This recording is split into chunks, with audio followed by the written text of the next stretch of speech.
Welcome back to the show. Check out these headlines. We got Mike Novogratz. You're going to see what true capitulation looks like, ladies and gentlemen, and I think there's so much more. We're also going to get how to measure XRP price and adoption. You're going to want every single bit of that, plus Ripple Partner Bitstamp and so much more. Somebody roll that beautiful intro.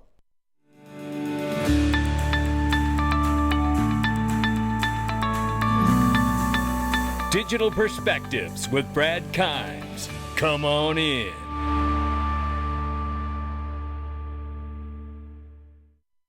Welcome back to the show. You can follow us on Twitter and YouTube for exclusive content. Right now, $1.65 trillion market cap for cryptocurrency. The market is off by 3.8% this morning. Yeah, happy Monday. 42,100 plus for Bitcoin right now, and it's 2240 sitting even at Ethereum's price point, off by 4.4 on the 24-hour and 3.8 off for Bitcoin. Tether market cap, $90.5 billion. I do believe that to be an all-time high. XRP at the number 5 spot at 62 cents. We're off by 5.2 on the 24-hour, off by 0.1 on the 7-day. Market cap right now is at 33.6 billion plus for XRP. Let's look at the price range. You can see quite a wide price range here at 0.6139 on the bottom and 0.6693 at some point overnight last night. Look, price is swinging wildly here, right? Wildly. So we'll have to keep an eye on it. We will look at some TA before we get out of here. But I want to remind people of this with the onset, and just think of this for a moment, with the onset of a spot Bitcoin ETF, and think about the onset of what that could do to Bitcoin's price, right? Scarcity and demand. Then think about what we've heard about gold. Gold projected to go to $3,000. Well, you can buy gold in your IRA and iTrust. You can buy Bitcoin in your iTrust IRA. And it would be tax-free if you did so. So these are things to really think about. Not to mention that you can roll over your 401k if you have one. You get your own back office right here, which is so easy to use. You can buy and sell the assets in the back end of your office. It's amazing the control and the power you have. Empower yourself by buying tax-free gold, silver IRAs and crypto IRAs inside of iTrust Capital. Click the link underneath for my sponsor. Well, we start here. This is true capitulation, and yet he still doesn't understand the difference between Bitcoin and XRP. I'll explain, but let him go first. I think it's interesting. We got a little bit religious on how we thought about these systems. We did, or you did? And in reality, they're all communities. They're store of value that communities seem to care about. Like, I was skeptical that XRP would have lasting power because Ripple, the company, owns 60% of them, now 55 or 50% of them. And I was like, that just doesn't seem a proposition that's going to work. And I've been dead wrong. Hats off to Brad Garlinghouse and his team. Ripple is now, a institution. The XRP army is real. They care about their ecosystem and their coin. And yes, it's got a use case, but broadly the use case is the same as Bitcoin. It's another place for people to want to store value. Don't pander to me, fella. I bet you there was a bigger reason why you were so down on XRP. I wonder if you were a part of shorting it during those days when you had such a hard time understanding the difference between Ripple and XRP.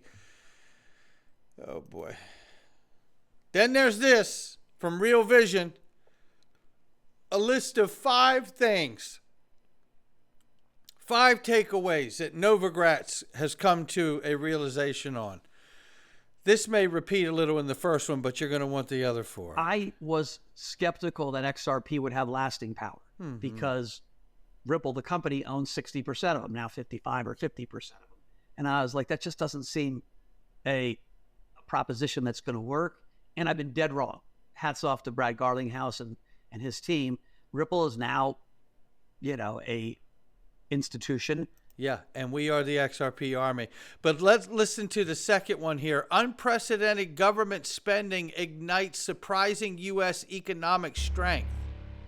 Take a listen. Happened this year, which are not normal, in that normal for most of us who've spent 25, 30 years investing is a government that spends 20% of GDP, on the federal budget.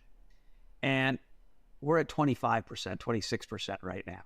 And so I think what happened was, in lots of ways, we kept waiting for the economy to roll over because you kept seeing signs, hey, raising rates should send the economy down, and it didn't. And I think people got macro wrong in lots of ways because the strength of the U.S. economy surprised people.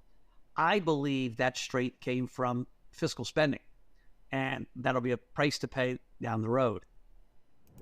Now, let's take a look at this one. Exciting moments in decentralization. Novogratz shares his enthusiasm for decentralized revolution.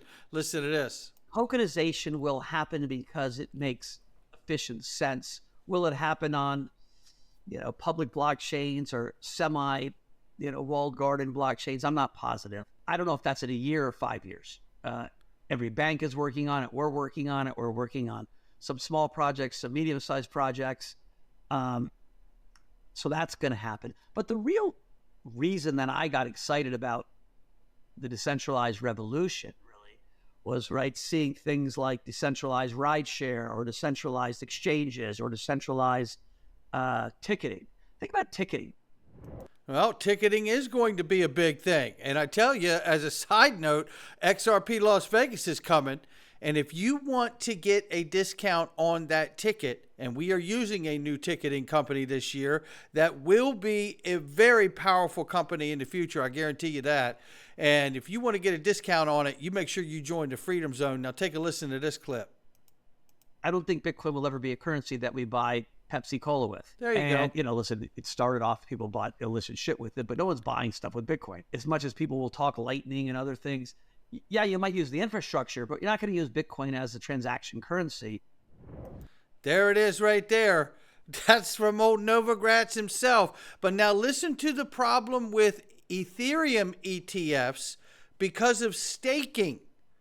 Listen to what he says here. I actually think that's why the ETH ETF might not do as well as the Bitcoin, unless you figure out how to get the staking rewards. And, all of a sudden, I don't know if that's possible in an ETF structure. But yeah, I think that will be the limitation on. That won't stop it, of course, because, people make non-economic bets all the time. Because people make non-economic bets all the time. Now, all of a sudden, Novogratz is taking a shot at Ethereum and the ETFs for Ethereum. Non-economic bets all the time, he's calling that. Now listen to Raoul Pal himself talking to Laura Shin here. Or should it be Laura Schill, ETH Schill, Bitcoin Schill? Hey, how come Laura Shin has never addressed the fact that the Satoshis have been identified by Department of Homeland Security? I'm just curious. They don't do anything. But so the probability is for easing of liquidity conditions.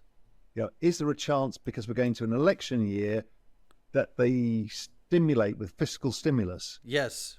Pretty much 100% chance they'd like to buy votes. So 2024 is all about stimulus and economic recovery. That's a very, very, very good backdrop. And that's the transition from crypto and macro spring into crypto macro summer.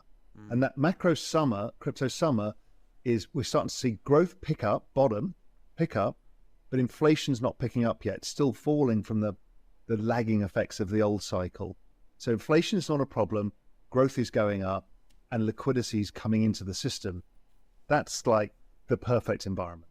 Then add into that the idea that Representative French Hill has told us the stablecoin bill could be voted on as early 2024, which is just, a month away here. We could see in the first quarter, between January and April, something take place with stablecoin legislation. So don't rule that out on top of what Raoul Pal is suggesting as well. Very, very cool to see that upside. Now, very quickly here, Ripple partner Bitstamp paving the way for mass adoption for stablecoins. And we could see legislation by early 2024. Doesn't mean we will, but we could. And if we do, look at who's poised to serve the market. Ripple Partner Bitstamp. Market could grow to almost $3 trillion projected here in the next 5 years. That is a lot of money. And again, you have to have the on and off ramp so you can get the institutions to participate. You have to have the legislation and regulation so the institutions feel good enough to participate. Once you have all of that and stable coins and CBDCs, now you have banks becoming 24/7, 365 by default of these products, right? The entire financial market changes and goes 24/7, 365, banking included. Think of it for a moment. Then there's this, ladies and gentlemen. This is the one and only right here, Quincy Jones. And shout out to Crypto Insight UK and Will Fix YouTube for this clip. I took some highlights here, and I want you to listen how Quincy breaks down really how to think about XRP price and adoption and how to measure all of this in your mind. I tell you, he's such a brilliant young man. You guys know this. He was at XRP Las Vegas 2023, and we certainly hope to have him again in 2024. He is so smart and so in tune with where things are going. Take a listen to this clip. Want to give a big shout out to Will Fix YouTube channel and Crypto Insight UK and Will there. This is a great conversation with the one and only Quincy Jones, who was at XRP Las Vegas 2023. Such a brilliant mind. I want you to listen to these excerpts where he's talking about when asked about XRP price prediction or adoption levels, and just listen to these insights. He's such a brilliant young man. Shout out to you, Quincy, and Will Fix on YouTube. So take a listen here.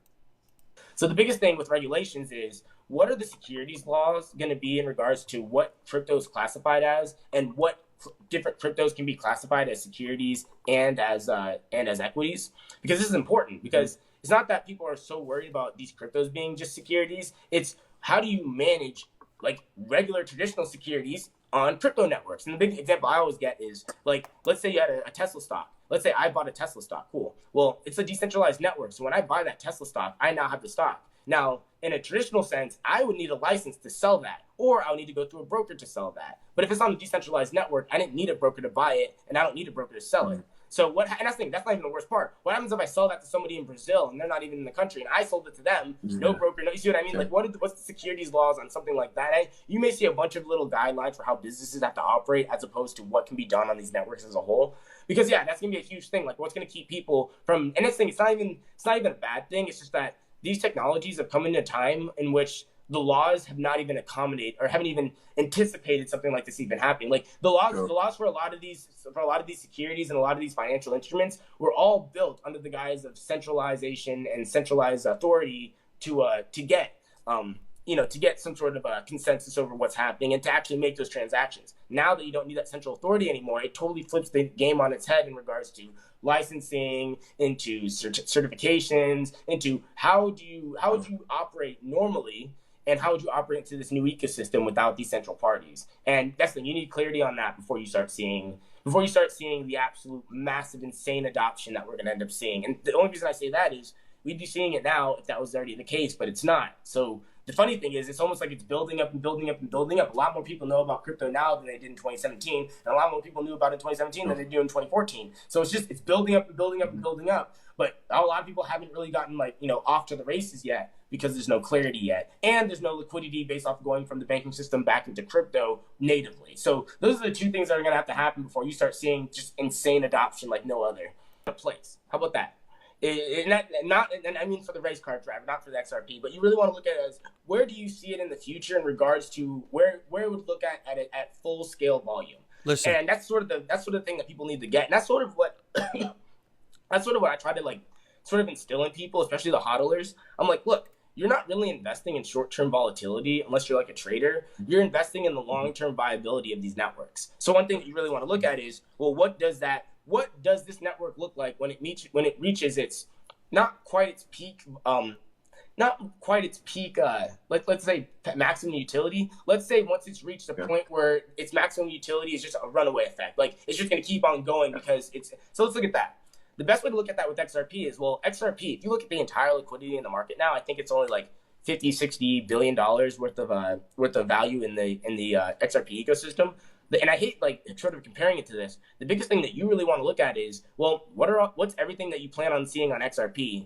Add up all those assets together, whether it's currencies, bonds, stocks, blah, blah, blah, whatever. And you don't want to look at the actual value. You want to look at the overall volume happening on those networks. Boom. And you want to sort of anticipate what the future volume may be. You got to remember, the volume on these networks now are high, but they'll be higher on XRP because they'll be faster, more efficient, they'll be cheaper. You see what I mean? You'll end up getting a exponential effect of being able to do more transactions for cheaper on the network because it's able to do it more efficiently than it was able to do it before. So that's sort of the way you really want to look at it.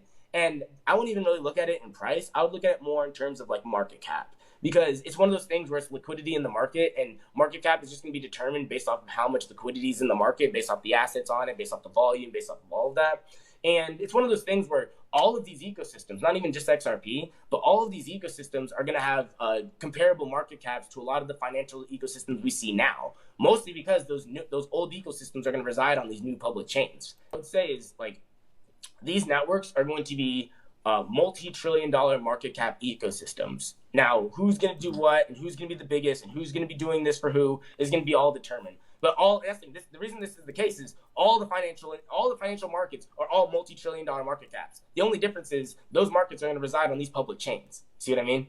Sure. So that's the best way to look at it. And that's the thing. You can come up with your own price prediction there. There's a good range in there for people to sort of go. But my big thing is, you're looking for that long-term viability, that long-term adoption. It's going to be somewhere in there. Don't know where it is, somewhere in there. And that's the thing, like that's why I try to equate it to the race car driver. It's like, look, I don't know when he's going to place, but I think he'll be in like the top 3. And not that XRP will be in the top 3. I just think that XRP will be able to reach a side to where the liquidity would be needed to maintain the financial markets as they are today, on top of being able to adapt them towards future use, which means they'll be operating faster, cheaper, more efficiently, all of that, on top of being able to do what they already do.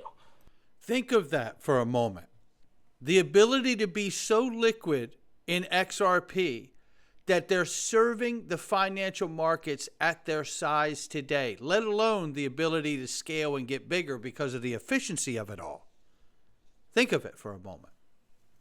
That's what we're talking about. How much of that will they capture? Because they've already started to. Then we see this from Eggrad Crypto here, color code to $1.40, maybe even more. Says recent flash crash swiftly cleared out a significant number of long positions, showing the unpredictable nature of this space. It is a stark reminder that leveraging these trades can lead to devastating losses.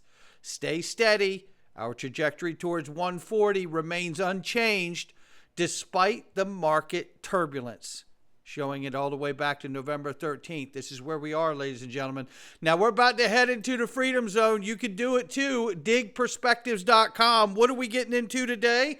The real narratives, ladies and gentlemen, of the puppet masters trying to control us all. That's right. It's the World Evil Forum. And they're at it again. It's a new narrative now.